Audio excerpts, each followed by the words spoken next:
Chris, when I see somebody set up this way, I know they're going to struggle with coming down steep and over the top. Okay, we're going to dive into your swing here in a second. However, your shoulders are way too level and your shoulders are out in front of your lower body.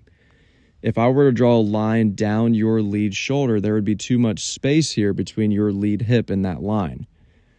Okay, you can also see that your grip is very weak where the V's are kind of pointing up to your lead shoulder or in between your lead shoulder and chin, and your hands are too far back. So ideally, what we would have you do first, before we dive into your swing, tilt your upper body further back and away from the target, bump your lead hip toward the target.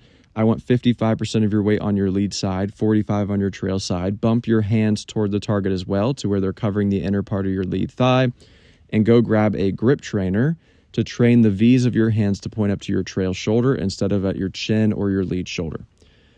Okay, from there, we can dive into your swing. So let's dive into the down the line view now.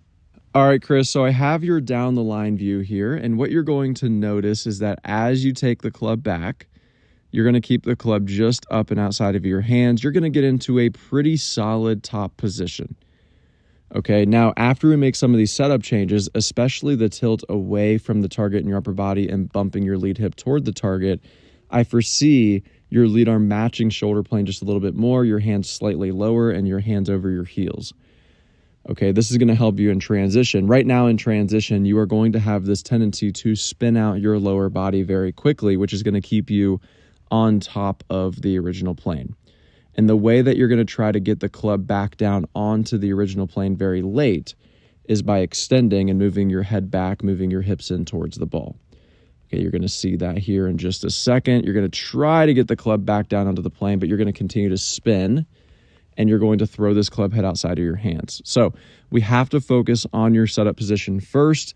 We're going to take a look at your backswing after we do that, and then we're going to work on your downswing.